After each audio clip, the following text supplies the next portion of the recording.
В нашей жизни держать в руках флешку на 512 гигабайт значит никого не удивить. А ведь когда-то инженеры радовались, если им удавалось записать на устройство хотя бы 8 мегабайт. Мегабайт, Карл. Но как же мы прошли путь от крошечных объемов до современных карманных монстров? Stuxnet — операция, которая чуть не взорвала планету из-за одной крошечной флешки. И чтобы это понять, нужно вернуться в конец 90-х. В те годы мир жил в атмосфере бурного технологического роста. Интернет только начал пробиваться в дома в обычных людей. Модемы трещали и пищали, соединялись по телефонным линиям, а скорость 56 килобит в секунду считалась космической. Компьютеры работали на Windows 98 или Windows ME. CD-диски медленно вытесняли дискеты, но и те, и другие имели кучу проблем. CD легко царапались, дискеты были медленными и ломались в самый неподходящий момент. И вот тогда в головах нескольких инженеров возникла дерзкая мысль. А что, если сделать крошечное устройство, которое помещается в карман, не боится тряски, не требует драйверов и позволяет мгновенно переносить данные?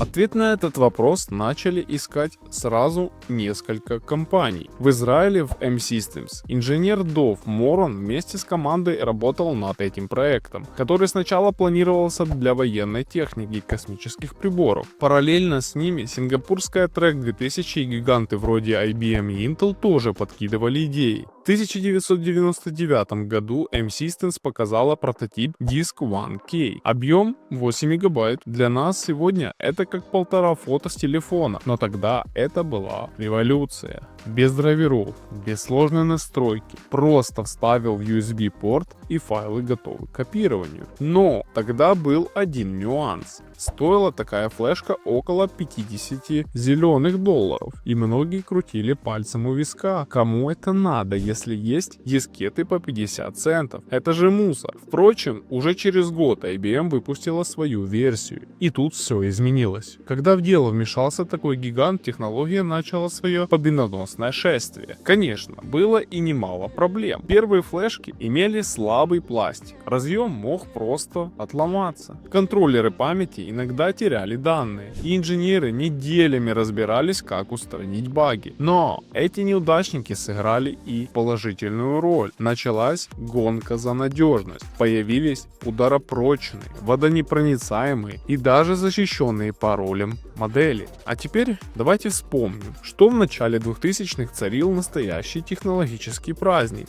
Nokia выпускала легендарные кнопочные телефоны. Только появился первый iPod, а USB-порты становились стандартом на каждом компьютере. Объемы флешек росли буквально на глазах. 8 мегабайт, 32, 128 мегабайт, 1 гигабайт. И вот уже в 2005 году на прилавках можно было увидеть флешку на 40, на 4 или 8 гигабайт, которая полностью заменяла CD-диски. Но стоили они тогда как половина подержанного компьютера. Любопытный факт, что флеш-память изначально создавалась вовсе не для студентов и их рефератов, а как решение для военных систем, космических спутников и промышленных компьютеров. Просто рынок показал, что людям нужно удобство, а значит устройство будет востребовано на рынке. И именно в этот период флешки начали использовать и совсем не по назначению. Одна из первых громких историй произошла в 2002 году в Лондоне. Полиция расследовала дело о финансовом мошенничестве и при обыске у одного из подозреваемых нашла крошечную флешку на 16 мегабайт, спрятанную в футляре от губной помады. На ней хранились зашифрованные документы с данными о банковских счетах в офшорах. Следователи этого времени впервые столкнулись с задачей извлечения информации с нового носителя. У полиции даже не было подходящего оборудования для работы с флешками, пришлось обращаться в частную IT-компанию для дешифровки. С тех пор спецслужбы по всему миру начали включать USB-устройства в перечень объектов, подлежащих обязательной проверке на обысках. Были и обратные случаи. В 2003 году американская разведка использовала замаскированную под брелок флешку для передачи инструкций своему агенту в одной ближневосточной стране, поскольку обычные CD и бумажные документы легко выявлялись при досмотре.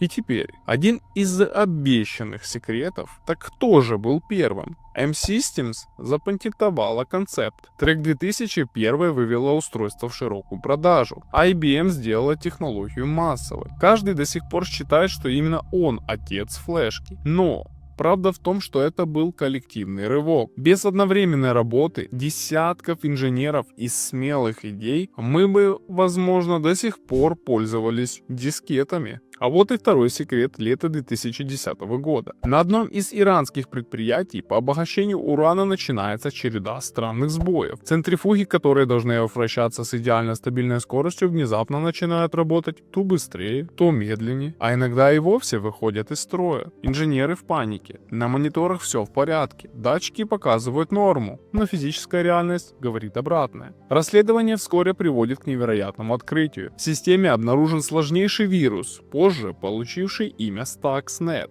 Он был настолько хитро написан, что мог незаметно вмешиваться в работу промышленного оборудования, меняя показатели датчиков, чтобы инженеры ничего не заподозрили, пока механизм не выйдет из строя. Но самое удивительное, что вирус попал в систему не через интернет. Компьютеры на объекте были полностью изолированы от внешней сети. Воздушный зазор считался непроходимой защитой. Единственная лазейка — это USB-флешка. Кто-то принес ее на объект, возможно, даже не подозревая, что она заражена. Один единственный момент подключения вредоносный код оказался внутри. Позже эксперты по кибербезопасности назовут Stuxnet первым кибероружием в истории. По неподтвержденным данным, его создали спецслужбы США и Израиля в рамках секретной операции для замедления иранской ядерной программы. Так, флешка, придуманная когда-то для удобства студентов и инженеров, стала ключом к одной из самых громких кибершпионских операций 21 века. В начале 2000-х флешки уже перестали быть диковинкой и постепенно перекочевали в карманы миллионов людей. Но мало кто тогда задумывался, что маленький пластиковый брелок способен не только хранить фотографии или музыку, но и стать полноценным оружием, настоящим, государственного масштаба.